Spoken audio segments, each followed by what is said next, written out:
This is October 30th, 2023. This is Walter from the 28th Division Association Veteran History Program, here with Greg Davis to talk about his military career. Greg, thank you so much for taking the time and willingness to sit down and talk with us about what you did in the 28th Division. We really appreciate it. It is my pleasure. Can we get started with some biographical information? Absolutely. So, where were you born? Punxsutawney, Pennsylvania. Okay, yeah, we know where that is. What were your parents or siblings feeling about you facing your service?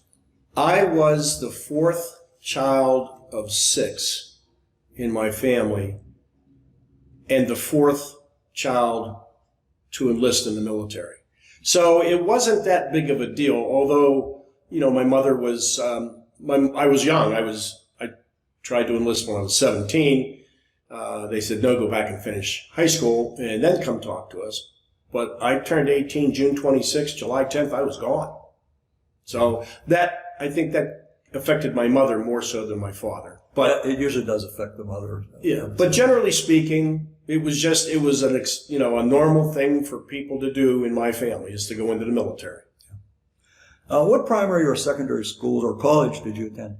I attended the University of Maryland while I was in the military, and then when I left after my first contract, I went to Indiana, University of Pennsylvania, and graduated from there. Okay. And what was your degree in?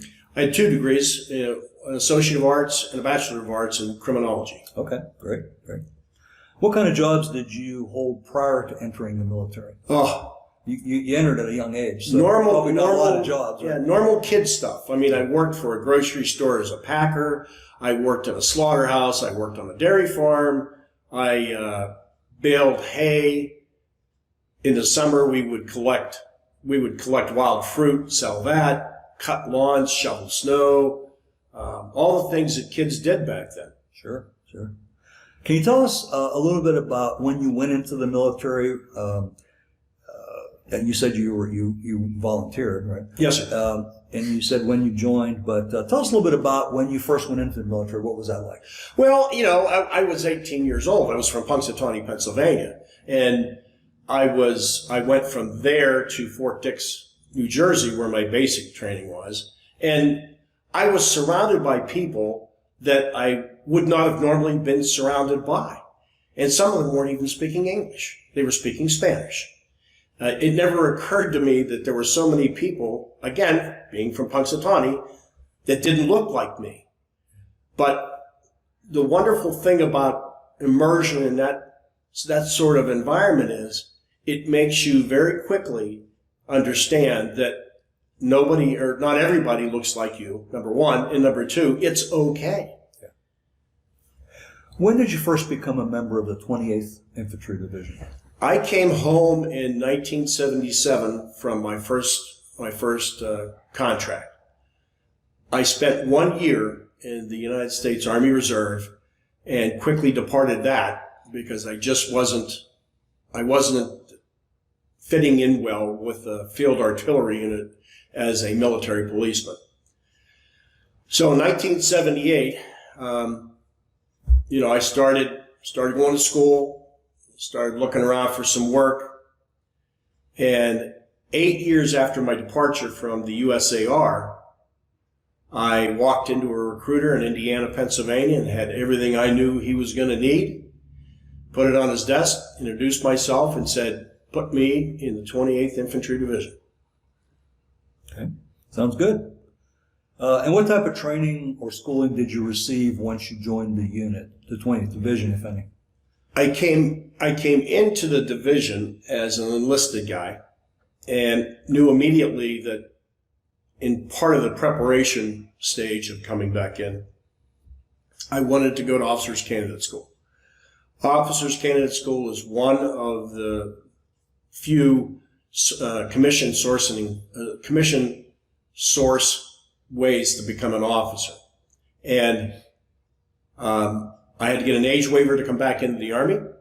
I had to get an age waiver to go to Officers Candidate School.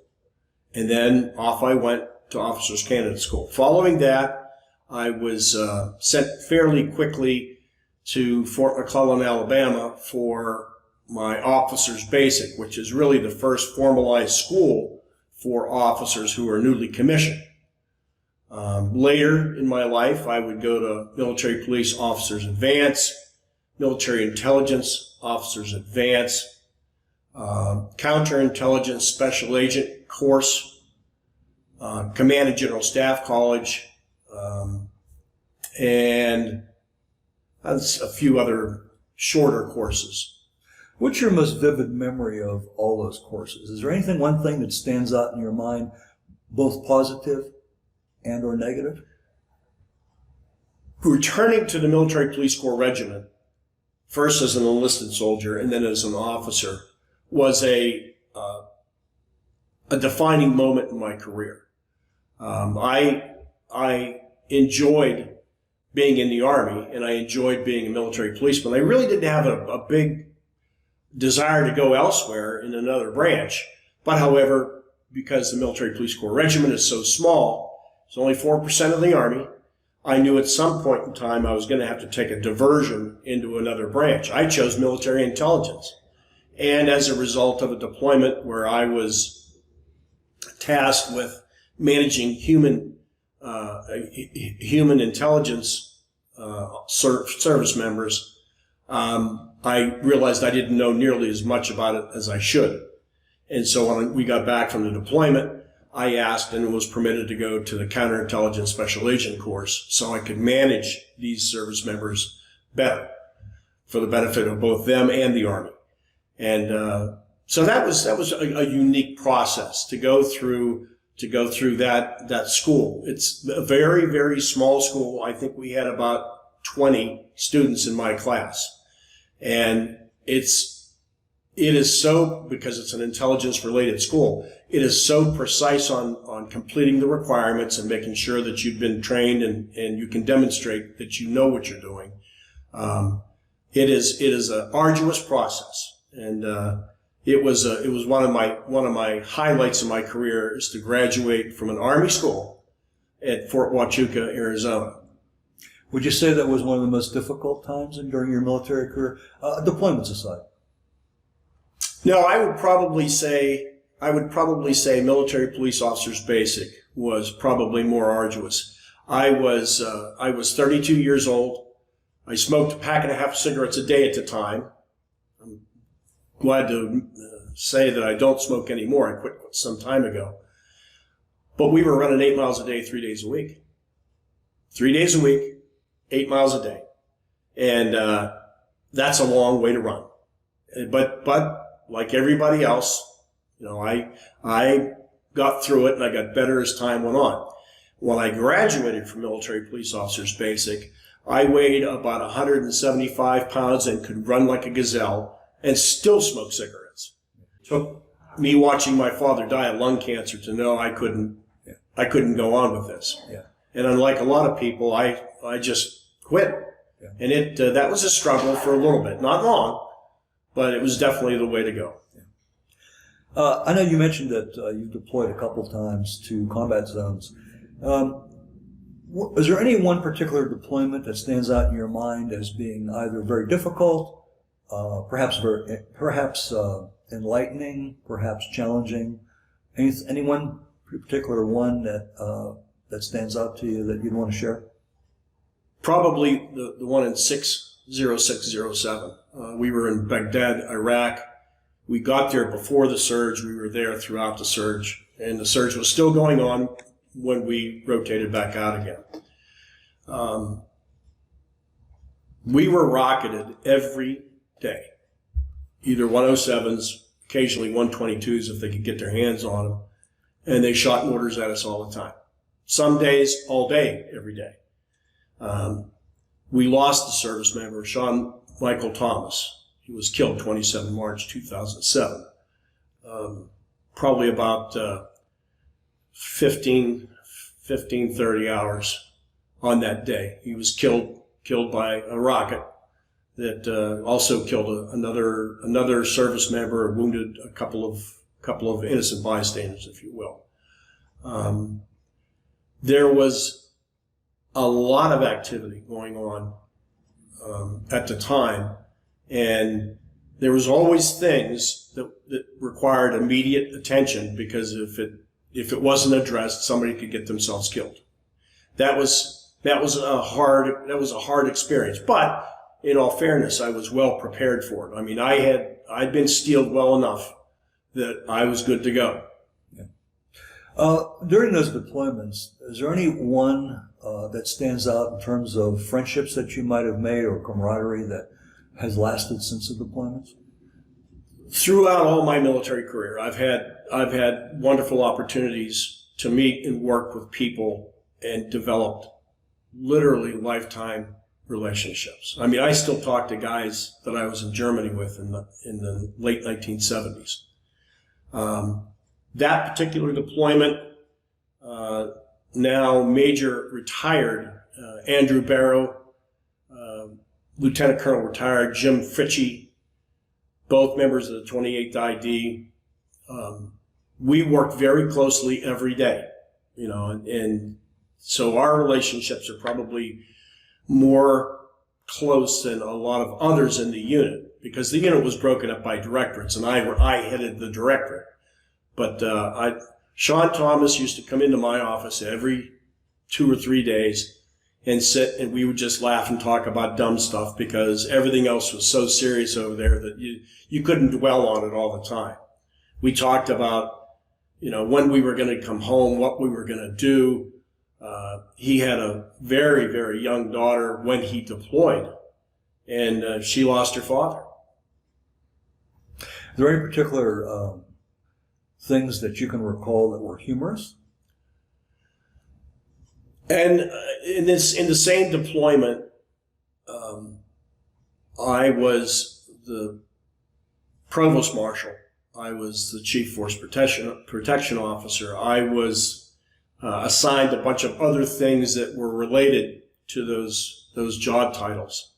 Every now and again, my staff would come to me and say, "Hey, look, we need some help. We need some influence from you dealing with a civilian contract company that, for whatever reason, didn't want to abide by the rules set down by MNFI, the headquarters element." So I would pay these contractors visits and explain to them what was going to happen if they didn't comply with what the command wanted. We walked into a compound one day that I was going to talk with the contracting company about what was going to happen if they didn't comply, and walked through the front gate, and there was a full-grown male peacock, all fanned out, and wasn't very happy that there was somebody else there besides him. I guess he claimed that little courtyard as its own. It kind of startled me at first that they have a peacock running around, around me. But we met with the contractor, and in the conversation, I asked the country manager, where'd the peacock come from? "I don't know, it just came here." I said, "Oh, okay. So a peacock's just going to show up here as opposed to any other place in the area." "Yes, sir." I said, "Okay. Here's what you're going to do. You're going to take the peacock safely and humanely back to the Baghdad Zoo, where it belongs and where it came from. And then when I hear back from the Baghdad Zoo through my interpreter, then we'll be good for that aspect. Otherwise, you're going to have to straighten up and fly right."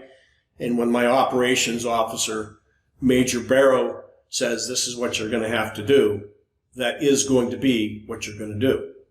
So once I got that message across, everything was copacetic. I didn't keep grudges, didn't write people's names down in any books. It was all a matter of business with me, nothing personal. And it all panned out. It all worked out well. Is there anything that you did for good luck? I prayed every day. Okay. A lot of people did. Yeah. There's no atheists in foxholes. I'm convinced of that. What was the best part of your service experience, do you think? I mean, I'm talking about from the time you joined till the time you retired. Is there any one period or certain events or anything like that that stand out to you that if somebody says, "What's the best thing you ever did in the Army?" How would you answer that? The best thing I can say about my military career is I served with good men and women. Most of them young, a fair amount of them not so young. And I think when people first come into the military, the concept of being an individual is still with them.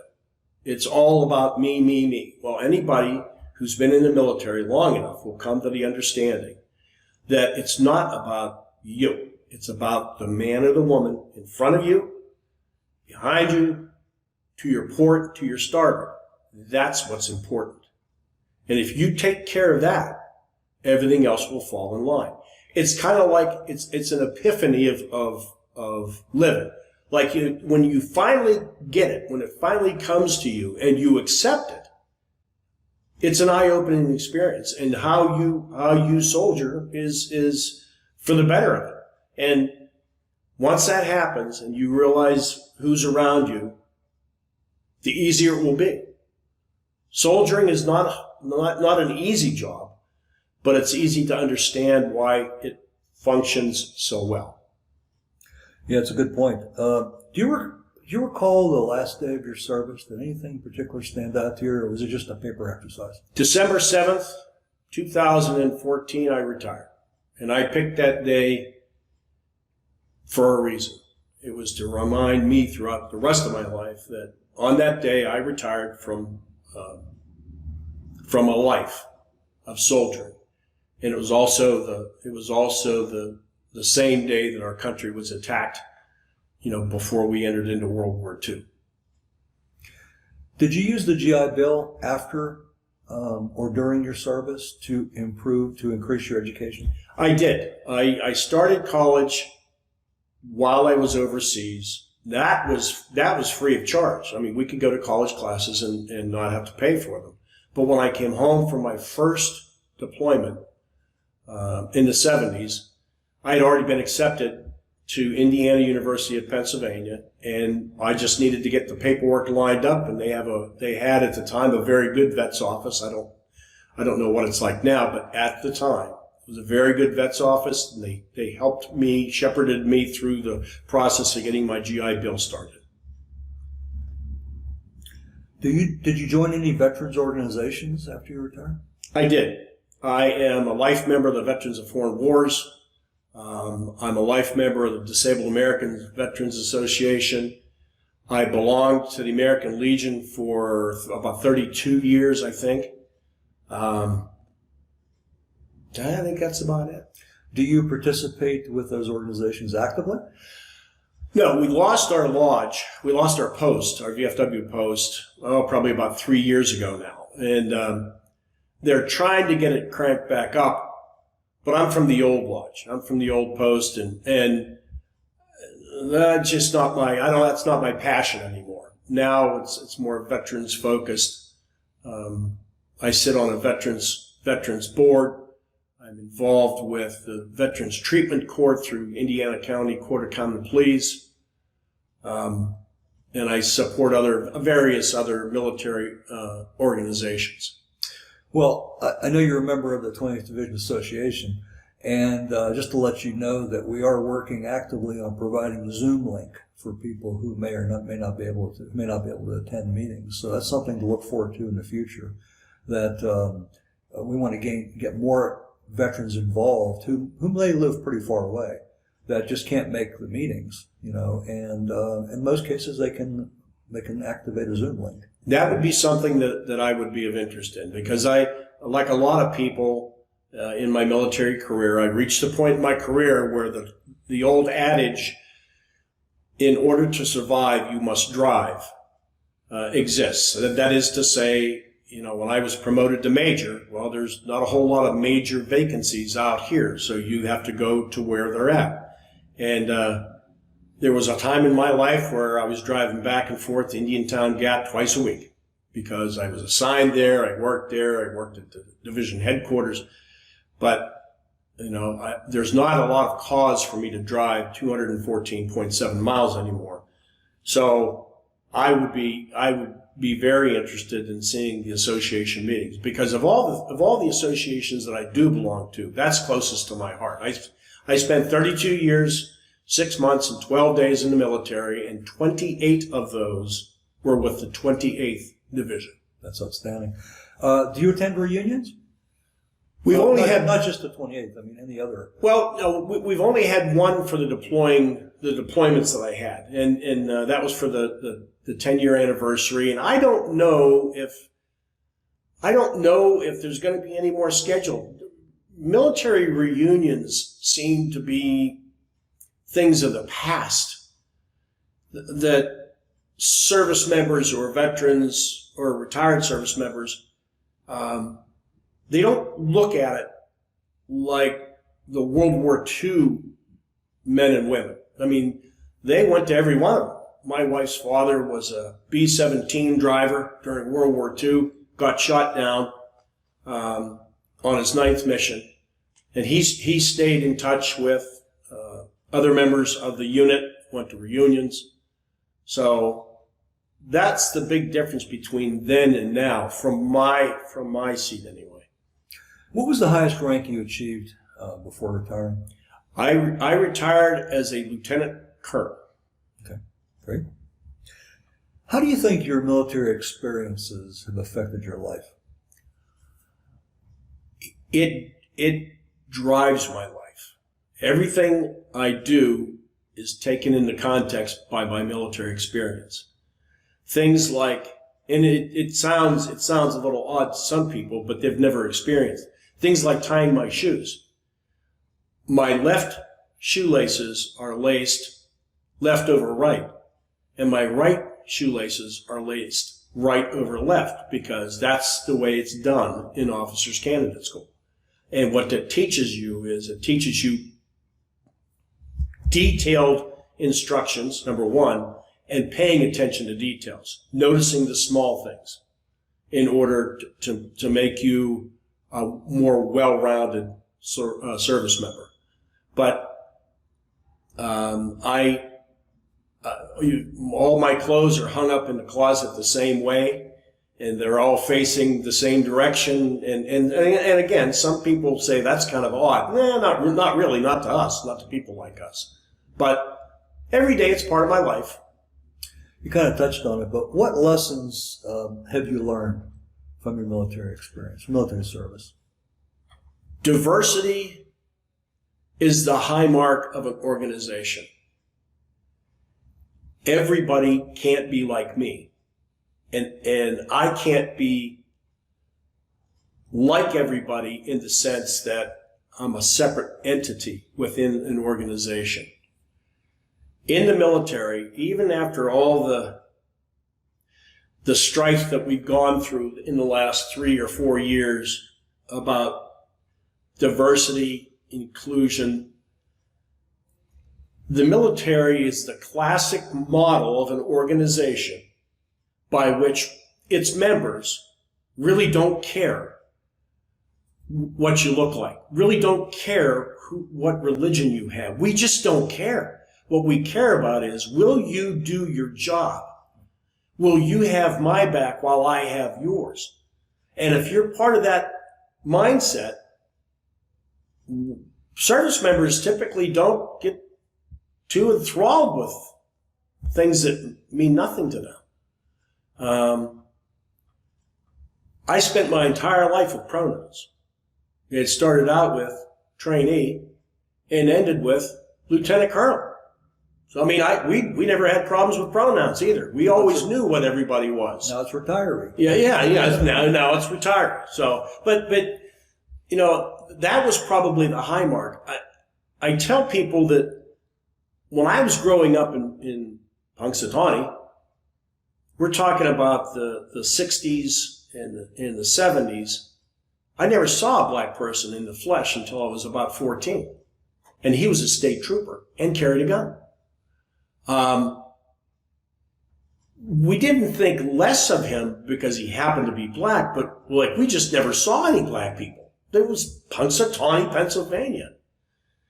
Well, I go into the military and I'm looking around, I'm thinking to myself, holy cow, they're everywhere.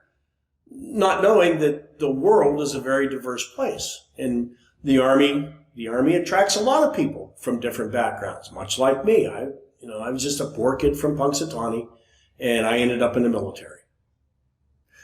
Is there anything that we've not talked about or I've not asked you that you would like to say or record? Not that I can think off the top of my head. I look at my time with the 28th Infantry Division as a high point in my life, my military career. That is not to say that being in the military is easy. It's not to say that bad things won't happen to you if you go into the military. Bad things happen all the time. Sometimes they involve people. However, I look fondly on my experiences and the men and women that I soldiered with. I look fondly on those times in my life where, yes, things were hard, but they were hard for all of us. Everybody had the same shared experience. And then afterwards, we just laugh about it. So that's probably the most important thing I can impart. Well, sir, I want to thank you very much for your willingness to take the time today to share your story with us and make it part of this database, this repository of information that we're putting together for future researchers. And thank you again so much. I appreciate it. It's been a pleasure, and I only have one other thing to add. Roll on 28th ID. Hear, hear.